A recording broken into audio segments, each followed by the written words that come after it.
ഇന്നത്തെ ഏറ്റവും പ്രധാനപ്പെട്ട വാർത്തയിലേക്ക് 9 വർഷത്തിന് ശേഷം നിലമ്പൂർ പിടിച്ചെടുത്തിരിക്കുകയാണ് UDF. 11,077 വോട്ടുകൾക്കാണ് UDF സ്ഥാനാർത്ഥി ആര്യാടൻ ഷൗക്കത്തിന്റെ ജയം. ശക്തി കേന്ദ്രങ്ങളിൽ പോലും തിരിച്ചടി നേരിട്ട LDF സ്ഥാനാർത്ഥി M സ്വരാജ് സ്വന്തം ബൂത്തിലടക്കം പിന്നിലേക്ക് പോയി.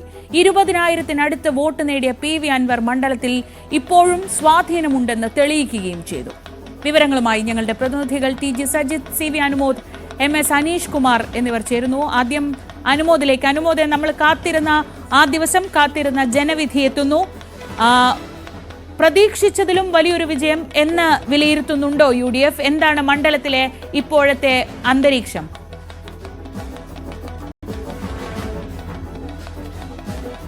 ശ്രീജ, LDFിനെ സംബന്ധിച്ച് വലിയ തിരിച്ചടിയാണ് ഈ ഒരു ജനവിധി നൽകുന്നതെങ്കിൽ UDFിന് വലിയ ആത്മവിശ്വാസവും ഇതുവരെ കണക്കാക്കിയതുപോലെ തന്നെ ഉള്ളൊരു വിജയവും എന്ന് തന്നെ വേണം കരുതുവാൻ.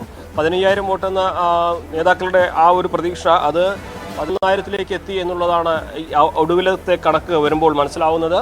അതിനേക്കാളൊക്കെ ഉപരി LDF കണക്കാക്കിയ എല്ലായിടത്തും തിരിച്ചടി ഉണ്ടായി എന്നുള്ളതാണ് ഇടതുപക്ഷത്തെ സംബന്ധിച്ച് നിരാശ നൽകുന്ന ഒരു കാര്യം. ഇവിടെ ഒരു മണ്ഡലത്തിൽ ഒരു പഞ്ചായത്തിൽ മാത്രമാണ് UDFിന് ലീഡ് നേടാൻ കഴിയാതെ പോയത്. അത് കരുളായിയാണ്. മറ്റെല്ലായിടത്തും, അതായത് LDF വലിയ പ്രതീക്ഷ വച്ചിരുന്ന പോത്തുകല്ലിലും അമരമ്പലത്തും UDF നേരിയ ലീഡ് നേടി. നിലമ്പൂർ നഗരസഭയിൽ മണ്ഡലത്തിലെ ഏറ്റവും ഉയർന്ന ലീഡും സ്വന്തമാക്കി. 3,900-ലധികം വോട്ടുകളാണ് നിലമ്പൂർ നഗരസഭയിൽ UDF നേടിയത്. അതേപോലെ തന്നെ വഴിക്കടവാകട്ടെ, മൂത്തേടമാകട്ടെ, ഇടക്കര, ചുങ്കത്തറ എന്നിവിടങ്ങളെല്ലാം തന്നെ 1000-ലേറെ വോട്ടുകളുടെ ലീഡും UDFിന് നേടാൻ കഴിഞ്ഞു എന്നുള്ളതും ഒരു സമഗ്രാധിപത്യത്തിൻ്റെ ചിത്രമായി തെളിവായിട്ട് കണക്കാക്കാൻ കഴിയും. അതോടൊപ്പം തന്നെ PV അൻവർ എന്ന സ്ഥാനാർത്ഥി സ്വതന്ത്രനായി മത്സരിച്ച് 19,760 വോട്ട് നേടി എന്നുള്ളത് അദ്ദേഹത്തിൻ്റെയും ഒരു കരുത്ത് തെളിയിക്കുന്ന സാക്ഷ്യപത്രമായിട്ട് കാണാം. ഈ PV അൻവറും UDFും ഒന്നിച്ചപ്പോൾ ഏകദേശം 30,000-ലധികം വോട്ടിനാണ് ഇടതുപക്ഷത്തിനെതിരെ പോൾ ചെയ്തിരിക്കുന്നതെന്ന് വേണം കണക്കാക്കാൻ. ഈ രണ്ട് മുന്നണികളുടെയും സ്വതന്ത്ര സ്ഥാനാർത്ഥിയായ അൻവറിൻ്റെയും UDFിൻ്റെയും വോട്ട് കണക്കാക്കുമ്പോൾ അപ്പോൾ ഇടതുപക്ഷത്തെ സംബന്ധിച്ച് വലിയൊരു തിരിച്ചടി തന്നെ നിലമ്പൂരിലെ ഉപതെരഞ്ഞെടുപ്പിൽ ഉണ്ടായിട്ടുണ്ട്.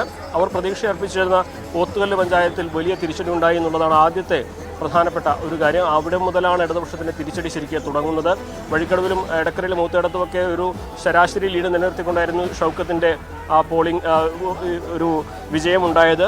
പക്ഷേ പോത്തുകല്ല് മുതൽ ഇടതുപക്ഷത്തിന് തിരിച്ച് എത്താനുള്ള ഒരു സാഹചര്യങ്ങൾ ഉണ്ടെന്ന് പ്രതീക്ഷിച്ചിരുന്നു. പക്ഷേ അവിടെയും ഇടതുപക്ഷം താഴേക്ക് പോകുന്ന സാഹചര്യം. 2 തവണ മാത്രമാണ് സ്വരാജ് ലീഡ് ചെയ്തത്. ഒന്ന് പോത്തുകല്ല് 2ാം റൗണ്ടിലും അതുപോലെ തന്നെ അത് കരുളായിലുമാണ് മറ്റൊരു ലീഡിംഗ് ഉണ്ടായത്. ബാക്കി എല്ലായിടത്തും UDFിൻ്റെ സമഗ്രാധിപത്യം നമ്മൾ കണ്ടു. വലിയ പ്രതീക്ഷയോടെ തന്നെ ഇടതുപക്ഷത്തിന് ഈ ഒരു മത്സരത്തിലേക്ക് ഇറങ്ങിയെങ്കിൽ പോലും ഈ ഒരു തിരിച്ചടി, ഇത്ര വലിയ ഒരു തിരിച്ചടി ഇടതുപക്ഷത്തിന് പ്രതീക്ഷിച്ചിരുന്നതല്ല. അൻവറിൻ്റെ സ്വതന്ത്ര സ്ഥാനാർത്ഥിത്വമാണ് മറ്റൊരു പ്രധാനപ്പെട്ട ഒരു കാര്യം. എല്ലാ ഇടത്തിലും, അതായത് എല്ലാ റൗണ്ടുകളിലും കൃത്യമായ വോട്ടുകൾ നേടി അൻവർ തൻ്റേതായ ഒരു സാന്നിധ്യം മണ്ഡലത്തിൽ അറിയിക്കുന്നുണ്ടായിരുന്നു. എല്ലാ ബൂത്തുകളിലും എല്ലാ പഞ്ചായത്തുകളിലും അൻവറിന് കൃത്യമായ വോട്ടുകൾ നേടാനും സാധിച്ചിട്ടുണ്ട്. പ്രത്യേകിച്ച് വഴിക്കടവിലും മൂത്തേടത്തും അതേപോലെ പോത്തുകളിലൊക്കെ അൻവറിൻ്റെ വോട്ടിൻ്റെ ശതമാനത്തിൻ്റെ കണക്കും ഒരുപോലെ അൻവറിനെ സംബന്ധിച്ച് ആത്മവിശ്വാസം നൽകുന്നതാണ്. ചുരുക്കത്തിൽ ഇവിടെ നഷ്ടം സംഭവിച്ചിരിക്കുന്ന ഇടതുപക്ഷത്തിനാണ്. BJPയുടെ കാര്യം കൂടി എടുത്തു പറയുകയാണെങ്കിൽ BJP 8,648 വോട്ടുകളാണ് നേടിയിരിക്കുന്നത്. അത് കഴിഞ്ഞ തവണ നേടിയ വോട്ടിനത്ര തന്നെ 2021-ന് സമാനമായ വോട്ടുകൾ നേടിയെന്ന് BJPക്ക് ആശ്വസിക്കാം. പക്ഷേ 2016-ൽ BDJS മത്സരിച്ചപ്പോൾ നേടിയ 12,000 എന്ന ആ സംഖ്യയിലേക്ക് എത്തുവാൻ BJPക്കും സാധിച്ചില്ല. പക്ഷേ BJPയിൽ നിന്ന് വോട്ട് ഒരുപാട് ചോർന്നു എന്ന് പറയാതിരിക്കാൻ, അല്ലെങ്കിൽ അവർക്ക് അത് പറയാതിരിക്കാൻ ഈ ഒരു സാഹചര്യത്തിൽ സാധിക്കും. എന്നിരുന്നാൽ തന്നെയും ഈ പ്രതീക്ഷിച്ച വോട്ട് BJPക്ക് നേടാൻ കഴിഞ്ഞില്ല എന്നുള്ളത് ഒരു വസ്തുത തന്നെയാണ്. അത്തരത്തിലാണ് ഈ ഒരു വോട്ടുകളുടെ പ്രാഥമികമായുള്ള കണക്കുകൾ വരുമ്പോഴുള്ള സാഹചര്യം. ഇനി പഞ്ചായത്ത് തിരിച്ചുള്ള വിശദാംശങ്ങളൊക്കെ നമുക്ക് വരും മണിക്കൂറുകളിൽ മാത്രമേ ലഭ്യമാവുകയുള്ളൂ. നിലവിലെ സാഹചര്യത്തിൽ LDFിന് വലിയ തിരിച്ചടി, UDFിന് വലിയ ആത്മവിശ്വാസം, PV അൻവറിന് സ്വന്തം അസ്തിത്വം അടയാളപ്പെടുത്തുന്ന വിജയം എന്ന് തന്നെ പറയാം.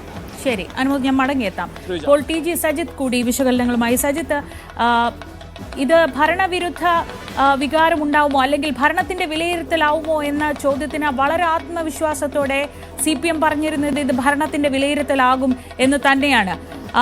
ഈ ഫലം വരുമ്പോൾ നമ്മൾ ശ്രദ്ധിക്കേണ്ട ഏറ്റവും പ്രധാനപ്പെട്ട കാര്യം 2021-ലെ 81,000 എന്ന വോട്ടിൽ നിന്നാണ് 66,600 ആ വോട്ടിലേക്ക് LDF പോയിട്ടുള്ളത്. 20,000-ഓളം വോട്ടുകൾ PV അൻവർ പിടിച്ചിരിക്കുന്നു. ഏതാണ്ട് 10,000-ലേറെ വോട്ടുകൾ LDF-ഉം UDF-ഉം തമ്മിൽ. UDF-ന് ലീഡുമുണ്ട്. എവിടെയൊക്കെയാണ് കണക്കുകൂട്ടലുകൾ സർക്കാരിനെ സംബന്ധിച്ച് അല്ലെങ്കിൽ LDF-നെ സംബന്ധിച്ച് പിഴച്ചത്? UDF-നെ സംബന്ധിച്ച് എന്തൊക്കെയാണ് ഈ തെരഞ്ഞെടുപ്പിൽ അനുകൂല ഘടകങ്ങളായി വന്നത്?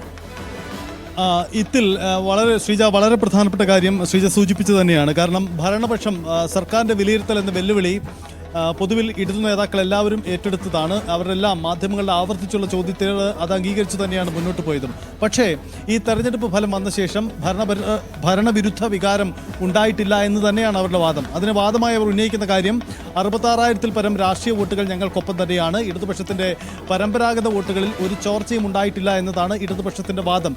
അതാണ് സ്ഥാനാർത്ഥി സ്വരാജും MV ഗോവിന്ദനും അടക്കം മുന്നോട്ട് വയ്ക്കുന്ന വാദം. തിരുത്തേണ്ടത് തിരുത്തി മുന്നോട്ട് പോകുമെന്ന വാദം ഇടതുപക്ഷം മുന്നോട്ട് വയ്ക്കുന്നുണ്ട്. പക്ഷേ ഇത് ഉയർത്തുന്ന ചോദ്യങ്ങൾ നിരവധിയുണ്ട്. കാരണം പിണറായിസം എന്ന മുദ്രാവാക്യം ആദ്യം ഉന്നയിച്ചത് അൻവറാണ്. പിന്നീട് UDF-ഉം അത് ഏറ്റെടുത്തുകൊണ്ടാണ് ഈ തെരഞ്ഞെടുപ്പിലേക്ക് വന്നത്. അതായത് ഒരു ഉപതെരഞ്ഞെടുപ്പ് രാഷ്ട്രീയത്തിൽ പ്രധാനമായും മുഖ്യമന്ത്രിയെ വ്യക്തിപരമായി തന്നെ അദ്ദേഹത്തെ കടന്നാക്രമിച്ചുകൊണ്ട് അദ്ദേഹത്തിൻ്റെ ശൈലികൾ ചോദ്യം ചെയ്തുകൊണ്ട് നടന്ന ഒരു തെരഞ്ഞെടുപ്പ് എന്ന പ്രത്യേകതയുമുണ്ട്. സ്വാഭാവികമായ തെരഞ്ഞെടുപ്പ് ഫലം മുഖ്യമന്ത്രിക്ക് തന്നെ വിശദീകരിക്കാൻ പാടുപെടേണ്ടി വരും എന്ന ഒരു വിഷയം കൂടിയുണ്ട്. ഇവിടെ തിരുത്തലുകൾ നടത്തേണ്ടി വരുന്നത് ആരാണ്? സർക്കാരിൽ എന്തെങ്കിലും തിരുത്തലുകൾ വരുത്തുമോ? ഭരണപരമായ മറ്റെന്തെങ്കിലും നീക്കങ്ങൾ ഉണ്ടാകുമോ? മന്ത്രിസഭയിൽ ഏതെങ്കിലും തരത്തിലുള്ള പുനഃസംഘടനയ്ക്ക് അവസാന നിമിഷം ഇത് ഇടവയ്ക്കുമോ? തിരുത്തൽ ഉണ്ടാകുമെന്ന വാദം ഉന്നയിക്കുമ്പോൾ എന്ത് തിരുത്തൽ എന്ന ചോദ്യമാണ് ഉണ്ടാകുന്നത്. ഇനി പ്രതിപക്ഷത്തിൻ്റെ നിരയിലേക്ക് വരുമ്പോൾ വളരെ ആസൂത്രിതമായ വളരെ ശക്തമായ മുന്നണി സംവിധാനങ്ങളെ ഉപയോഗപ്പെടുത്തിക്കൊണ്ടുള്ള വിജയം എന്ന് തന്നെ ഇക്കാര്യത്തിൽ അവകാശപ്പെടാം. വ്യക്തിപരമായ ഒരു പക്ഷേ VD സതീശൻ എന്ന പ്രതിപക്ഷ നേതാവിൻ്റെ കൂടി ഏറെ അവകാശപ്പെടാനുള്ള വിജയം കൂടിയാണിത്. പക്ഷേ അദ്ദേഹം അത് അവകാശപ്പെടുന്നില്ല. എന്തായാലും UDF എന്ന രാഷ്ട്രീയ സംവിധാനത്തെ സംബന്ധിച്ച് ഏറെ അവകാശപ്പെടാനുള്ള വിജയം കൂടിയാണിത്. അതിന് കാരണങ്ങൾ നോക്കാം. അതായത് രണ്ടാം പിണറായി സർക്കാർ അധികാരത്തിൽ വന്നതിന് ശേഷം 5 നിയമസഭാ ഉപതെരഞ്ഞെടുപ്പുകളാണ് നടന്നത്. ഇതിന് മുമ്പ് നടന്ന ഉപതെരഞ്ഞെടുപ്പുകളിലെല്ലാം ഉണ്ടായ രാഷ്ട്രീയ ഫലമല്ല ഇവിടെ ഉണ്ടായത്.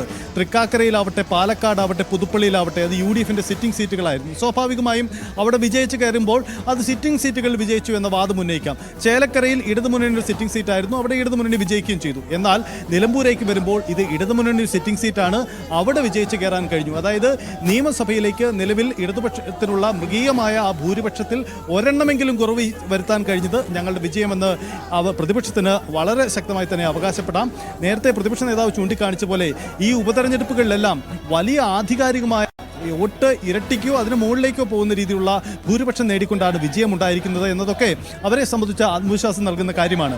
നമുക്കറിയാം 2 വട്ടം തുടർച്ചയായി നിയമസഭയിൽ പരാജയപ്പെട്ടപ്പോൾ UDF-ന് കോൺഗ്രസിന് ഇനിയൊരു തിരിച്ചുവരില്ല എന്ന തരത്തിലേക്ക് പോലും വിലയിരുത്തലുകൾ ഉണ്ടായതാണ്. പക്ഷേ അതിൽ നിന്നൊക്കെ മുന്നോട്ട് വരാനും രാഷ്ട്രീയപരമായി നിലനിൽക്കാനും കഴിയുന്ന സാഹചര്യമുണ്ട് എന്ന് ബോധ്യപ്പെടുത്താൻ കൂടി ഈ ഉപതെരഞ്ഞെടുപ്പ് UDF-നെ സംബന്ധിച്ച് ഗുണം ചെയ്യുന്നുണ്ട്. അതുമാത്രമല്ല 2026-ലെ തെരഞ്ഞെടുപ്പിലേക്ക് വരുമ്പോൾ UDF-ന് ഏറെ അവകാശവാദങ്ങൾ മുന്നോട്ട് വയ്ക്കാൻ കഴിയുന്ന, സർക്കാർ വിരുദ്ധ വികാരമുണ്ടെന്ന് തെളിയിക്കാൻ കഴിയുന്ന, അവരുടെ വാദങ്ങളൊക്കെ ശരിവെക്കാൻ കഴിയുന്ന വലിയൊരു രാഷ്ട്രീയ വിജയം തന്നെയാണ് ഉണ്ടായിരിക്കുന്നത് എന്ന കാര്യത്തിൽ തർക്കമില്ല.